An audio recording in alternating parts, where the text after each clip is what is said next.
We are live. So, hello everyone. We are Team Positive Physiotherapy and welcome to our session Understand Your Pain. Okay, keep talking. So, we live in the age of overdiagnosis, over-medicalization and under-education.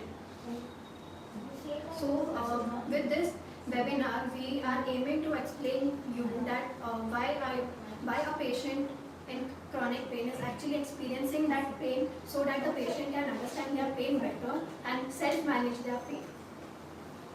And we also aim at changing at how we look towards non-traumatic musculoskeletal injuries and pain. So we as physios, we come across so many misconceptions which are associated with pain. Some of which are, we think that if we bend down from our back, then that is bad for our back. Or if we have knee pain, then sitting down on the floor or sitting cross-legged is bad for our knee. And we also think that the amount of pain that we are suffering from is equal to the amount of damage that our body is suffering from. So these are the most common misconceptions or rather thoughts and beliefs that people have. But what is a modern way of looking at pain, or rather a better approach towards pain? That is, pain is helpful, pain is protective, but most importantly, pain is normal. So why is pain protective and helpful? Imagine a scenario in which you have fallen on the road and you get a really bad bruise on your hand. So even on touching it, you will start feeling pain. So this in a way is your body's way of telling you that you need to take rest so that your body can heal itself. So pain is helpful and pain is protective. Now imagine a different scenario in which you're sitting in front of the computer, you're sitting in front of the television for long periods, like say for 3 to 4 hours at a stretch. Then again you'll start feeling pain in your upper back, in your neck. But the moment you move, your pain goes away. Again, it's a way in which your body tells you that you need to move the part. So again, pain is helpful and pain is protective. But most importantly, pain is very normal. So let's go back to something very basic.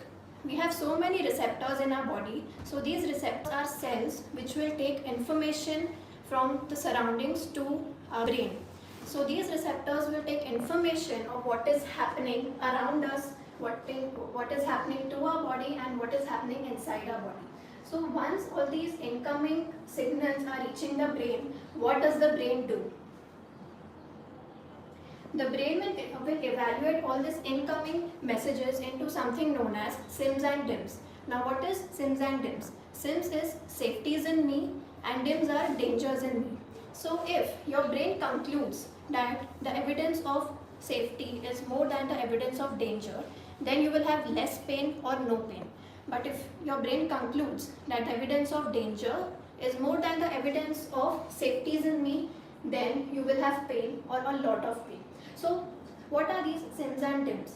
So there are 7 varieties of SIMS and DIMS. The things we think and believe, the things we say and do, the things we see, touch, taste, smell, hear, the places we go to and the people in our life. Now these varieties of SIMS and DIMS will have a great influence over our pain. So for example, you suffered from a bad injury in one place. So after some time, if you go back to that place, you will immediately be reminded of that incident. So again, that place becomes a dim for you, a danger for you. Your brain thinks that this place is not good for you. So it makes that place a dim. But if at the same time you go at some place where you feel really comfortable or happy, then that place is a sim for you. The things you say to yourself is so important. If you say that you can't do this activity because of your pain, then you are creating a dim for yourself. But if at the same time you say to yourself that no, I can do this, then you are creating a sim for you. Then the things you think and believe. If you think and believe that the number of changes on your x-rays are something very abnormal and negative, then you are creating a dim for yourself.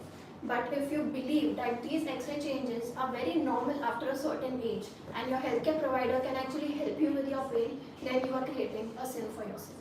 So next time when you feel chronic pain, or if you know somebody who is suffering from chronic pain, this can be a small activity in which you can evaluate your SIMS and DIMS, that is your safeties and dangers, which will help influence your pain for the better. Moving forward, I'll pass on to Anusha. So, hello everyone. Now I'll be covering the 3 types of pain. So, there is an injury related pain, issues or mechanical pain, or there is central sensitization. Now, what is injury related pain? So, I would like to give an example for that. Now, if you are riding a bike and you met with an accident, you fall down and then you land up with a wrist fracture. So that is something, there is a traumatic incident which is behind. The traumatic incident, that is the road traffic accident, which has given you this type of pain, and it has given you the wrist fracture. And that is then further, when you go to your doctor, it gets diagnosed through x-rays, and then the doctors tell you to rest for 6 weeks, because that is the exact time which is required for that part, for that bone to heal. So that's why that time it is suggested to rest. Okay. So now the next is load capacity imbalance or mechanical pain. Now, I would like to ask you a question regarding this. That many of you have started exercising suddenly one day, and you next day you land up into pain, back pain, or you get some calf pain. So what do you think? Just think over it, and at the end of this session, just type in the comment box what do you think, what could be a cause for it. So now, load capacity pain. So in this, for example, you have gone for a garba. Like in Navratri, there is a garba celebration, so you go and you have never practiced for that for a long period of time, and suddenly you start playing garba. Next day, you start getting calf pain. Do you think that there is some ligament which is torn, or there is something fracture which has happened? It's not the thing. It's just because you have done something, an activity, some new activity which you are not used to it. So new activity over here is Garba. Garba, you have never danced for 1 year, and suddenly after 1 year you have started doing Garba. So there is a relation. Load is directly proportional to the tissue capacity. So load can be anything. Now I said load over here was a sudden incident, that is an activity, that was Garba. Or it can be you have started Zumba, or or you have gone to gym suddenly and you have lifted 10 kg, and then next day you are getting pain. So if your load is increasing suddenly, and your tissue capacity, what is that? So tissue capacity is something that your body's capacity towards lifting heavy load. So it's your body's ability to lift that load or do that activity. So if you're not given adequate time for your body to for that activity, for that sudden activity, and you load yourself, so you definitely will get back pain. So it's not that you're injuring yourself, it's because you have increased your load suddenly, and your tissue capacity has not increased to that much range. So now here there is a staircase, and imagine that this is the load, and you are climbing that stairs. So initially, for first day you will climb one stair and you will get used to it. Then slowly you will go on climbing second stair and third stair. If you climb one stair and suddenly you go on climbing the third stair, you will definitely get pain because you are not used to that now.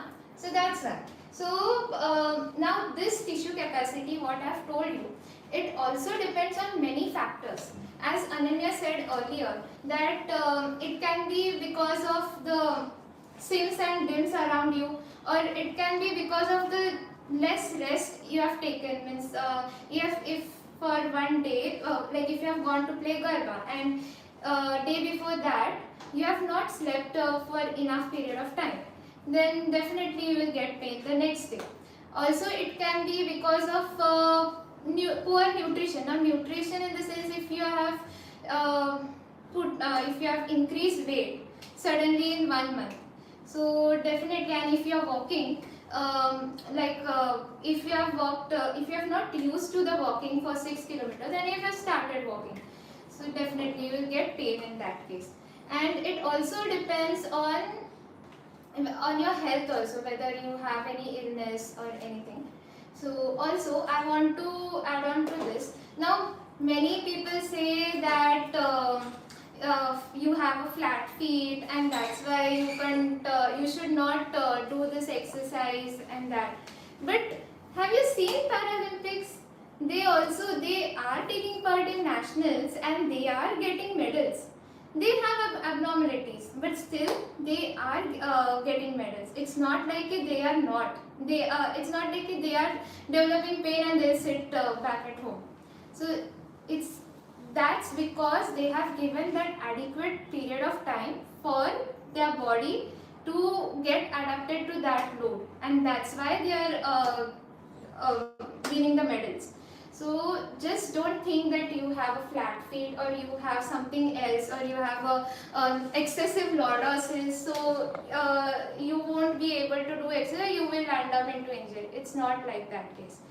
So from this session, now I would like you to comment, what do you think the exercise which you have done, next day what do you think, whether it is the tissue, whether it is a ligament, you have sprained your ligament, or if you have fractured, or whether it is this load which has given you the pain. Yeah, I would like to end with that, and now I call Masi ma'am to continue further.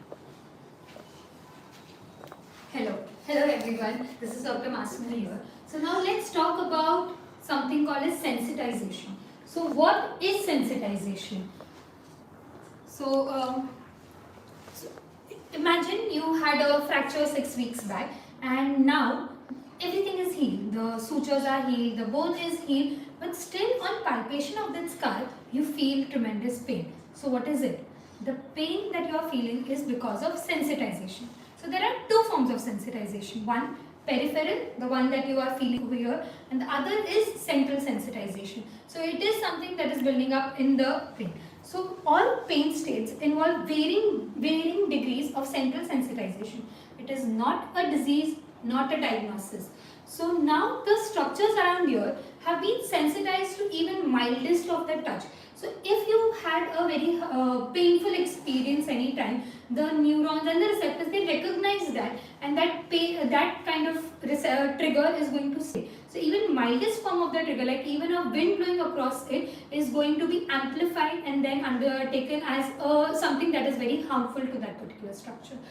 So this was peripheral sensitization. Now let's talk about central sensitization. So let me give you an example. If you are staying in a house that has like sensors in it, so if there is someone passing by, those sensors are going to blink, they are going to flash. So recently you've seen that there is continuous flashing that is happening. So one day you just see that let's keep an eye, who is that person who's continuously passing by. So you keep an eye on it and you see it's nothing but just a wind that is blowing, and because of the wind blowing, the sensors are continuously flashing.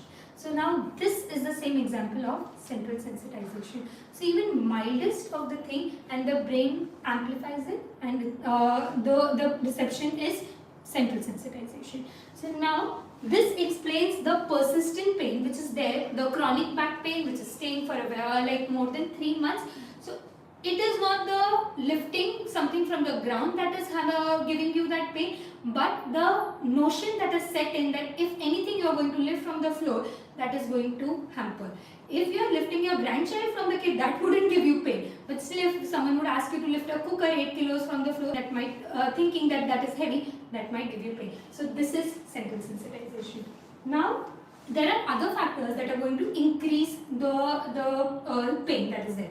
So it could be stress, it could be environmental factors. So stress produces that hormones which is going to increase your pain threshold by 5 times. So if you had a hectic day, you've had some kit that is going on at home, the pain which is actually 1 on 10, but your brain is going to perceive it as 5 on 10.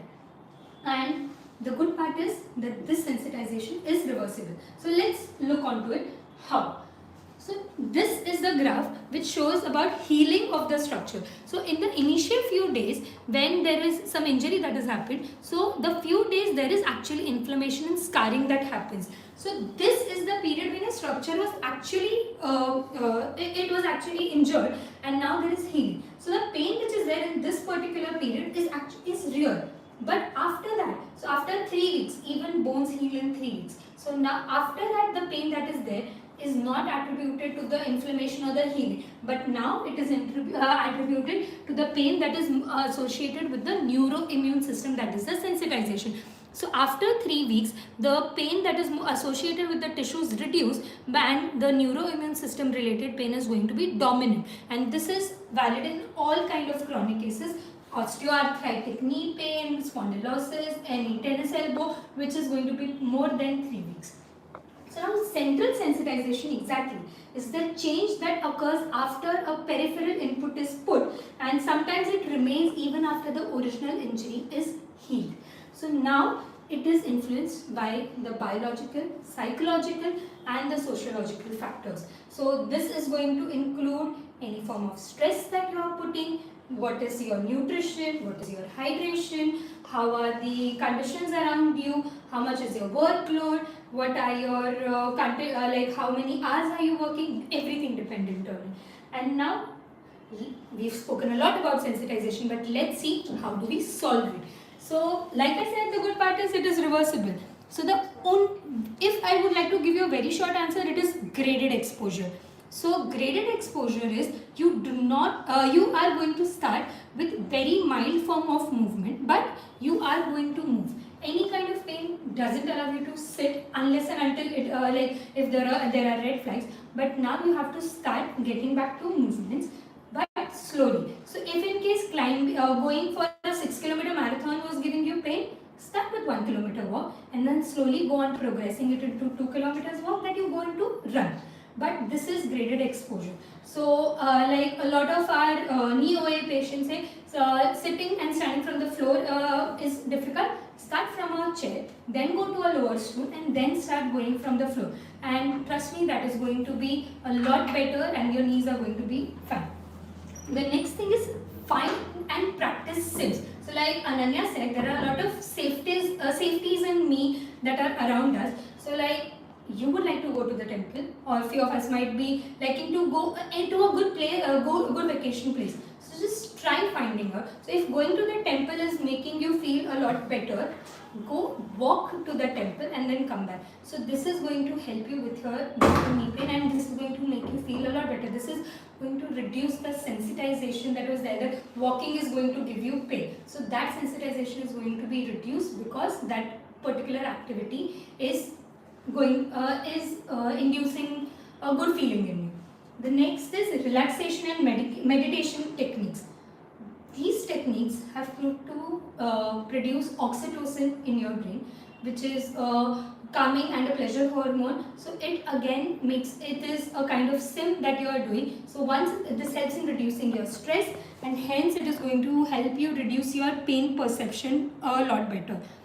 And very important thing, do regular cardiovascular exercises. So going for maybe a 1 kilometer leisure walk isn't going to help you, but a little brisk walk once your pain is better, but doing better cardiovascular exercise where you are actually sweating is going to make you fitter and better with your pain. Then learning coping skills. So if go for a very big marathon that was giving you pain, go for a smaller one and try finding better coping skills. Try finding people around you, situations around you that are going to make you feel calmer and better, and basically just try identifying all your sims and do not keep on focusing on the DIMS around you. And the last, the activities that are going to increase your oxytocin. So anything that is making you feel stress relief, you should go for that. So now we come to the main problem of our medical system. The first problem being overdiagnosis. So most findings that you are seeing on an X-ray or an MRI are normal age-related ones and are not responsible for your pains. So recent evidence says after 25, there are maximum people who are going to start having changes in their X-rays and MRIs. So if graying of the hair is normal, so same way the disc and the knee, which has the same protein that is there in your hair, so those protein being degenerated, having some wear and tear also is normal. So every back pain is not your L4, L5 disc. Every knee pain is not your cartilage being rubbed or your bones rubbing against each other. Every neck pain is not spondylosis or your nas dabna that is giving you tingling, but it could be sensitization or just the few like there is no need of labeling all this particular pain. We should be okay with we should be embracing the non-specific regional labels. So it's okay if I would say that I have neck pain and not C4, C5 spondylosis. It's okay to just have elbow pain and not proper tennis elbow. We should learn embracing the non-specific regional pains. The next and one of again the big problem is over medicalization. Anti-inflammatory or any analgesic meds have limited role in dealing with chronic pain. So initial phase when the structure is injured, having these medicines is justified. But if I've had a back pain that started a year back and now it's still persistent, the role of analgesics and anti-inflammatory is minimal. It is not going to help me heal any structure. Instead, it can make me feel better. So we are supposed to use it to move better. So if today I had pain, I can take an analgesic, but I shouldn't rest post it. I should, like, if I had because of the medicine, if I'm feeling better, move, exercise, just move in all directions so that you are giving your body, this is like a fuel that is giving your body to move around, but we shouldn't be dependent on those medicines because they're not going to help us heal post the initial few weeks. So we should stop putting importance to the medicines are helping me and they are going to help me heal from the pain that is there. It is not going to heal any structure. So now we come to how to approach musculoskeletal pain. So any cold or non-traumatic musculoskeletal pain, like you've not fallen, there is no trauma, there is no proper injury, no accidents. So now how do you deal with it? First and foremost, do visit a healthcare professional. They will help you rule out the red flags. Once the red flags are ruled out, you should be okay coming out of that session with a diagnosis or without a diagnosis. So it's okay to just have a neck pain and not a neck spasm or spondylosis or C4, C5 disc issues. So then answer to this, once you've come out with a diagnosis or without a diagnosis, the answer to this stays only with graded exposure. You have to start moving, you have to start strengthening your muscles and moving your muscles in all direction, and graded exercises, graded exposure, start with 1 kilometer walk, then slowly go on to progressing it to how much ever your load is. But it has to start basic. If there is pain and then we are progressing, we go on increasing, and this is how we are going to strengthen your body and make you more fitter. That's it. So remember the contributors that are there for this pain which helps in healing. Lifestyle modifications of not having static postures, keep on moving around. These are the most important thing for all kind of cold or non-traumatic body pains. So you have to half an hour or 45 minutes of continuous sitting, continuous standing, get up, move around in the office, move around in the house, so that your muscles are not going to be more stiffer, your joints are moving, they are getting nutrition. The second is the behavior. So how are you coping up with your pain? We shouldn't be cribbing about there is continuous pain. Instead, find SIMS and have to recover from it. Next important thing, nutrition and hydration. Have good proteins, have good diet, and ensure that you are staying hydrated, and your environment. So make sure you are surrounded with people who are sims to you and not dips to you. That's it. So join us. We read and talk to our family. Invite your friends to know more about this. Ping us if you have any doubts, if you've not understood anything, if you have any doubts, you have any pain, aches and pains, come to us and we talk about it. And if you want, you can be a volunteer, learn about it and spread a word about this to others. And that's it. So we are going to have a session on this in the end of the month. Stay tuned, stay connected for it, and we hope it will help you with your pain. And if there is anyone else you know that is suffering from pain, make sure they know about it and help with them with it. Join us on the session that is going to be on January 8. See you. Bye. नहीं क्या रुक नहीं क्या रुक we are still live.